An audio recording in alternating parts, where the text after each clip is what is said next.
Hello student, आज आपको class 11th में केमिस्ट्री क्लास में पढ़ाते हैं रासायनिक अपक्रियाओं की रस समीकरण स्टाइकियोमेट्री ऑफ केमिकल रिएक्शंस।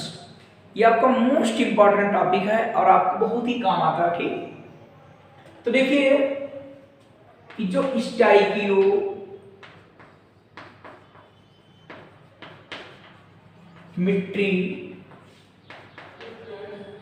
ये जो स्टाइकियोमेट्री है ये ग्रीक भाषा का शब्द है। स्टाइकियोमेट्री ग्रीक भाषा का शब्द है जो दो शब्दों स्टाइकियोन और मेट्रोन से मिलकर बना है। जो दो शब्दों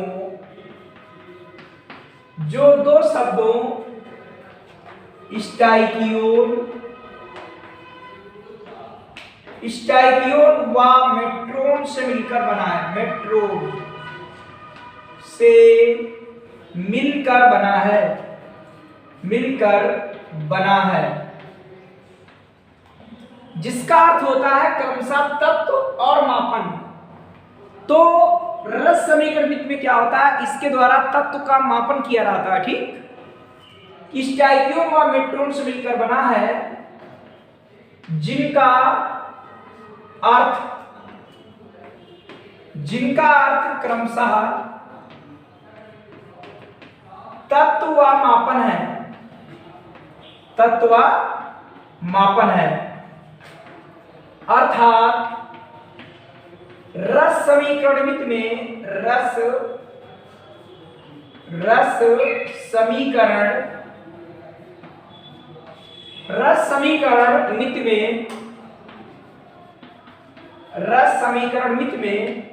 तत्व के मापन या तत्व का मापन किया जाता है। रस समीकरण में तत्व का मापन किया जाता है।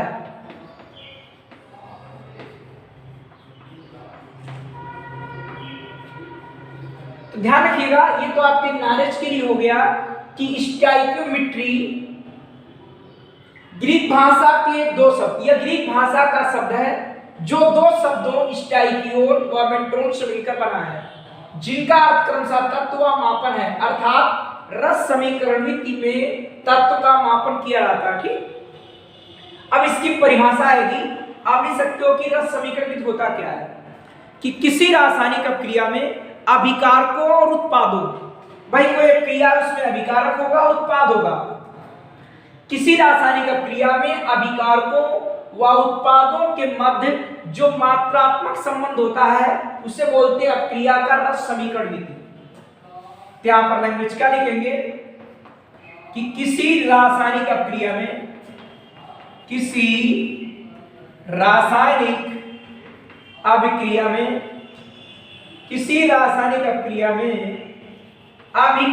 अभिकारक क्या होते हैं, जो भाग लेते हैं। ठीक, जो रासायनिक अपक्रिया में भाग ले उन्हें अभिकारक। किसी रासायनिक अपक्रिया में अभिकारकों व उत्पादों के मध्य, किसी रासायनिक अपक्रिया में अभिकारकों व उत्पादों के मध्य मात्रात्मक संबंध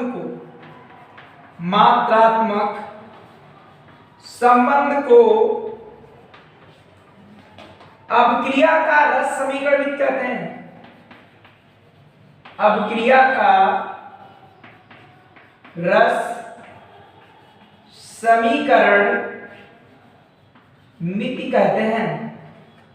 किसी रासायनिक अपक्रिया में अभिकारकों और उत्पादों के मध्य मात्रात्मक संबंध को अपक्रिया का रस समीकरण मिति कहते हैं।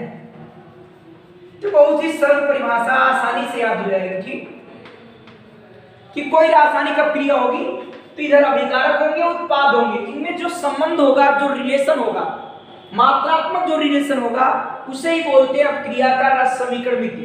तो परिभाषा याद हो गई होगी कि किसी रासायनिक अपक्रिया में अभिकारकों और उत्पादों के मध्य मात्रात्मक संबंध को अपक्रिया का रस समीकरण मिति कहते हैं। ठीक,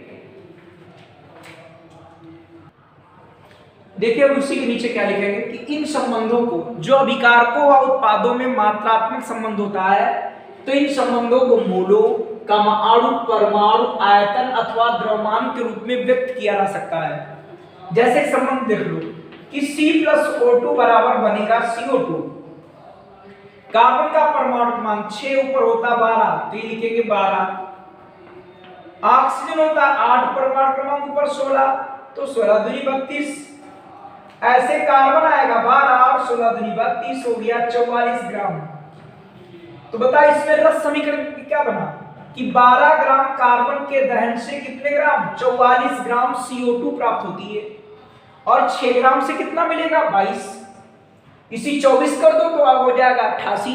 तो इसे बोलते हैं रस समीकरण मिति। आया होगा सभी को समझ में कि किसी रासायनिक अभिक्रिया में अभिकारकों व उत्पादों के मध्य जो मात्रात्मक संबंध है उसे बोलते हैं रस समीकरण मिति। और ये संबंध द्रव्यमान वाला है, ये लिखा है, या मोल वाला संबंध हो सकता है, या कोई आयतन की एक आयतन ये आयतनात्मक संबंध होगा परमाणु के आधार पर, अणु के आधार पर कि इसका एक परमाणु, इसका एक अणु, इसका एक अणु। तो इस संबंध को ही बोलते हैं रस समीकरण मिति। अब देखते हैं रस समीकरण मिति गुणांक क्या होता है कि रस समीकरण मिति गुणांक क्या होता है। जैसे प्रिय ये लिखिए कि आपकी N2 प्लस आपका H2 और बनेगा अमोनिया NH3। बैलेंस करेंगे यहां पर 2 बैलेंस कर लिया आपके 6 3 दूनी 6। तो देखिए इसके गुणे में क्या लिखा 1, ये आपका 1 मोल, कितने मोल 3 मोल, क्योंकि यहां पर लिखा 3, यहां पर क्या लिखा 2 तो 2 मोल। तो इस अभिक्रिया में क्या होगा में N2, H2 व NH3 के रस समीकरण मिति गुणांक, रस समीकरण मिति गुणांक क्या होंगे क्रमशः 1,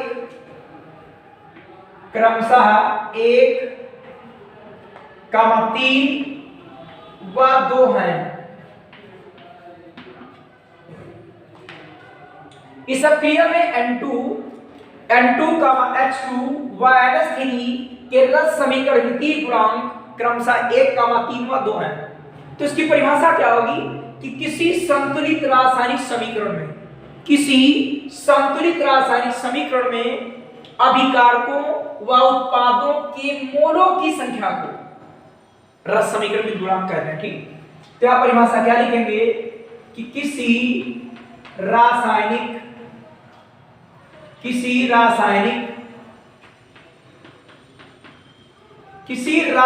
समीकरण, किसी संतुलित रासायनिक समीकरण, ठीक, यहां पर थोड़ा संतुलित बढ़ा देंगे, किसी संतुलित रासायनिक समीकरण में अभिकारकों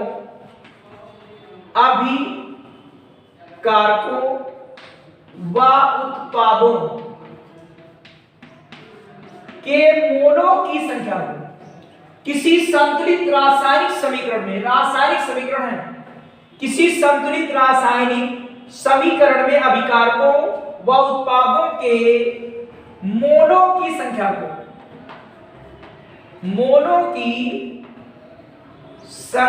को, रस समीकरण मिति गुणांक कहते हैं। रस समीकरण मिति गुणांक कहते हैं।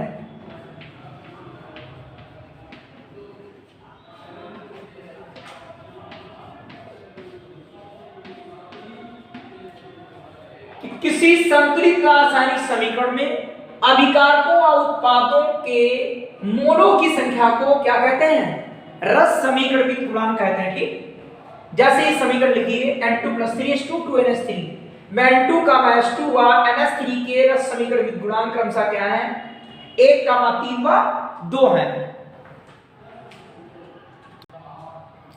देखिए इसके आगे क्या लिखेंगे कि अभिक्रिया के रस समीकरण मिति की सहायता से निम्न प्रकार के संबंधों द्वारा गणना की जाएगी। ठीक, द्रव्यमान संबंध, द्रव्यमान आयतन संबंध और आयतन संबंध।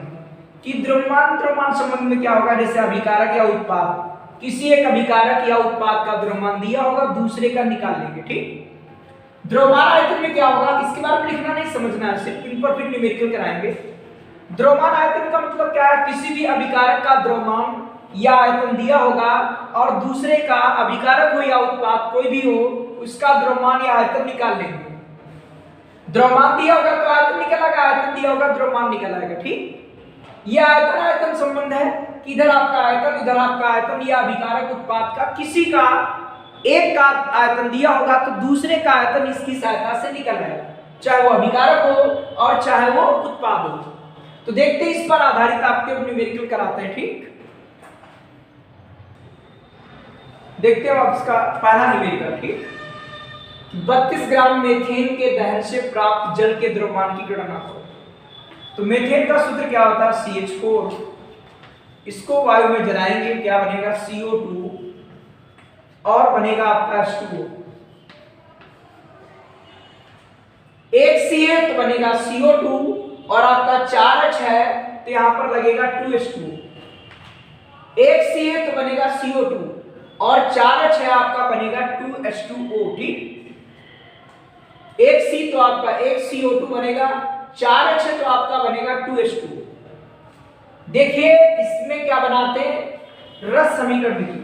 C बराबर आपका 12, O बराबर 16, ये इसके वेट है और लिखे हुए आएंगे। ठीक, देखो कार्बन कितना है 12 और H कितना 1, H बराबर 1 होता है, आप चाहो तो वो भी लिख सकते हो। तो एक चक्कू कितना हुआ 4, ये क्वेश्चन में दिया हुआ आता है, और नहीं तो आपको आसानी से याद भी हो जाएगा। भाई परमाणु क्रमांक याद करवाई देंगे आगे चलकर, तो आपका 6 और 12 यह आएगा 1 1 8 और 16, तो ये हो गया 16 ग्राम। संबंध मुझे मेथेन और जल का चाहिए, और से मतलब नहीं, मेथेन और जल इसी से संबंध। तो आपका ये बाहर लिखा हुआ 2, H बराबर 1 दूना 2 और आपका 16, 16 2 18, 18 दूनी हो गया 36 ग्राम। फिर से एक बार ध्यान दो, 2 आपका बाहर लिखा हुआ है, H बराबर 1 1 दूना 2, ये 16, 16 2 18, 18 दूनी 36। बता इससे रिलेशन क्या बनेगा कि 16 ग्राम मेथेन के दहन से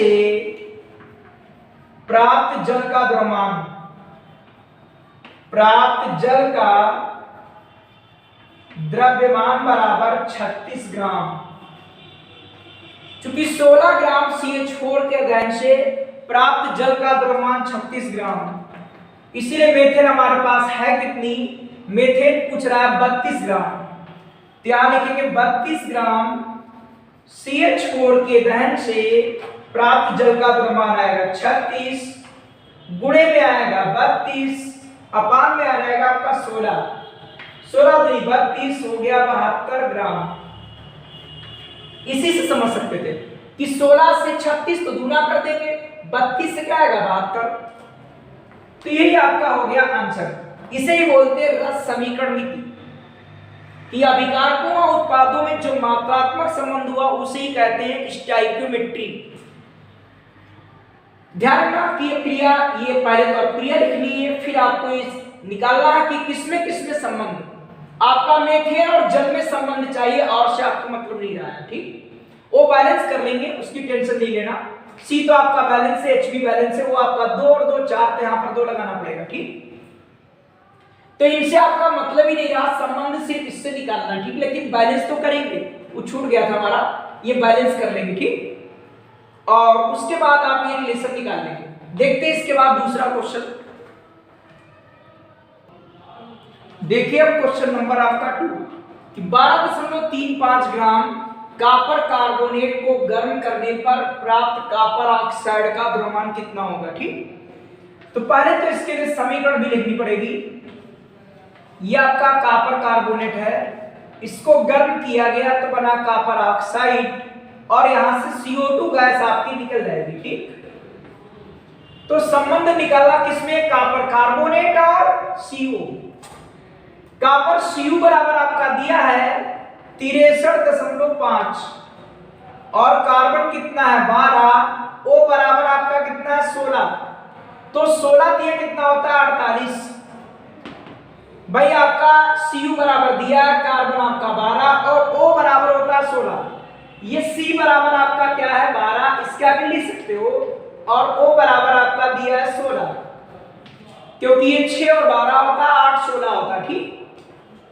तो रहेगा 48 और 12 आपका हो गया 60, और ये 63.5 आप जोड़ेंगे 123 आएगा 5, 123.5 ग्राम आ गया, ठीक। ये आपका Cu हो गया, कार्बन आपका 12, सब में प्लस लगा देंगे, ठीक, और 16 दिया 48। कॉपर का दिया था क्वेश्चन में पहले से ही 63.5 और O बराबर आपका 16, जोड़ देंगे 7 और 6 और 3 9, आ जाएगा 79.5 ग्राम। अब इससे देखिए रिलेशन क्या बनेगा कि चूंकि 123.5 gram copper carbonate, 123.5 gram copper carbonate को गर्म करने पर प्राप्त कॉपर ऑक्साइड का द्रव्यमान,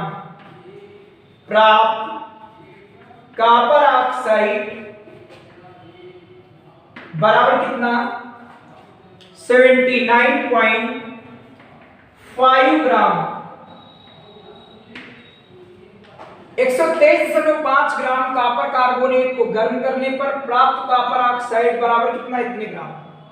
इसीलिए आपका कितना कह रहा है 12.35 ग्राम कॉपर कार्बोनेट को गर्म करने पर प्राप्त कॉपर ऑक्साइड का द्रव्यमान या कॉपर ऑक्साइड, तो गुणे में आ जाएगा आपका 12.35 और ये बटे में आ जाएगा आपका 123.5। दशमलव यहाँ 1 के बाद हटेगा और यहाँ का 2 के बाद हटेगा, ठीक। तो आपका 1 0 मतलब 10 नीचे आ जाएगा, ठीक। आप इसको काट देंगे, आपका कैंसिल हो जाएगा और 10 से कर देंगे भाग, आ जाएगा 7.95 ग्राम, 7.95 ग्राम आएगा, ठीक। तो लिख देंगे अतः कि 12.35 ग्राम कॉपर कार्बोनेट को गर्म करने पर प्राप्त कॉपर ऑक्साइड का द्रव्यमान 7.95 ग्राम है या ग्राम होगा। तो इस तरीके से जान गए होंगे कि अपक्रिया का रस समीकरण क्या होता है, कि अभिकारकों व उत्पादों के मध्य जो मात्रात्मक संबंध है इसी को बोलते हैं रस समीकरण विधि। अब देखिए आपका क्वेश्चन नंबर 3। देखिए क्या लिखा है कि 34 ग्राम सिल्वर नाइट्रेट विलयन में सोडियम क्लोराइड मिलाने पर कितने ग्राम सिल्वर क्लोराइड प्राप्त होगा। इस अपक्रिया का उदाहरण आपको हमने द्रव्य पढ़ाया होगा, द्रव्यमान संरक्षण का नियम या द्रव्य की अविनाशता के नियम में उदाहरण बताया होगा। सिल्वर नाइट्रेट क्या होता है, AgNO3, ये बेटा सिल्वर नाइट्रेट का सूत्र है। Ag पर 1 प्लस NO3 पर 1 माइनस सिल्वर नाइट्रेट मिलाएंगे, सोडियम क्लोराइड हो गया NaCl और बनेगा AgCl, अर्थात बनेगा सिल्वर क्लोराइड। और क्या निकल जाएगा NaNO3, यहां पर बनेगा सोडियम नाइट्रेट। ये सिल्वर नाइट्रेट इसकी क्रिया सोडियम क्लोराइड से बनेगा AgCl और बनेगा NaNO3। देखिए इसमें निकाल लेंगे, Ag बराबर आपका 108 और N बराबर आपका 14 और O बराबर आपका 16 3 48। देखो जो कॉमन वेट होते हैं वो नहीं लिखे, देखो ये लिखे हैं भाई। जैसे कार्बन क्या होता है 6 12, आपका नाइट्रोजन क्या होता है 7 14 और ऑक्सीजन क्या होता है 8 16। ये परमाणु क्रमांक आपको 1 से 30 तक तो लगभग याद होंगे, और नहीं याद तो आप याद भी कर लेंगे और आगे ट्रिक तो बताएंगे ही हम पे। परमाणु क्रमांक की सहायता से इसका परमाणु भार निकाल सकते हो, ठीक। यहाँ पर 8 है तो 16, 7 है तो 14, 6 तो 12 दूना, इसको जोड़ देंगे क्या आएगा 8 8 16, 16 4 20 हासिल 2 और आपका क्या आएगा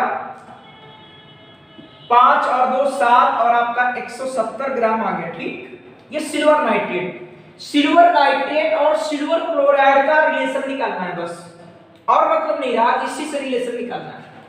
तो Ag बराबर दिया आपका 108, Cl बराबर दिया 35.5, ये जोड़ देंगे आ जाएगा 143.5 ग्राम।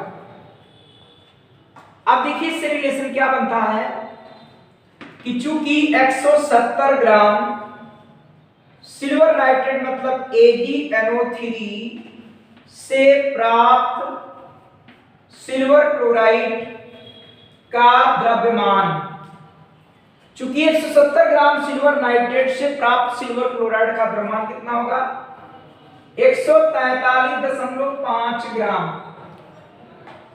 इसीलिए कह रहा 34 ग्राम सिल्वर नाइट्रेट से प्राप्त AgCl का द्रव्यमान कितना होगा आपका 143.5 गुणे में आएगा आपका 34 और नीचे आएगा 170।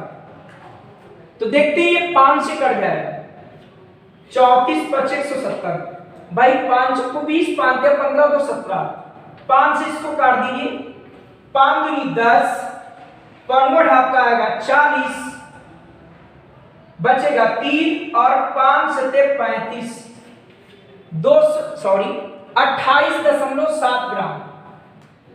तो आपको 34 ग्राम सिल्वर नाइट्रेट से कितना मिलेगा 28.7 ग्राम आपका सिल्वर क्लोराइड प्राप्त होगा। ठीक, फिर से ध्यान दीजिएगा कि 170 ग्राम AgNO3 से प्राप्त AgCl कितना है 143.5 ग्राम, इसीलिए 34 ग्राम AgNO3 से प्राप्त क्या होगा, इसमें 34 से गुणा 170 से भाग, 34 + 170, 5 से इसको भाग कर देंगे आ जाएगा आपका 28.7 ग्राम प्राप्त होगा। ठीक, और इसके आगे के क्वेश्चन आपको आगे वीडियो में कराएंगे। ठीक, यदि इसमें कोई डाउट हो तो आप कमेंट्स को द्वारा पूछ सकते हो।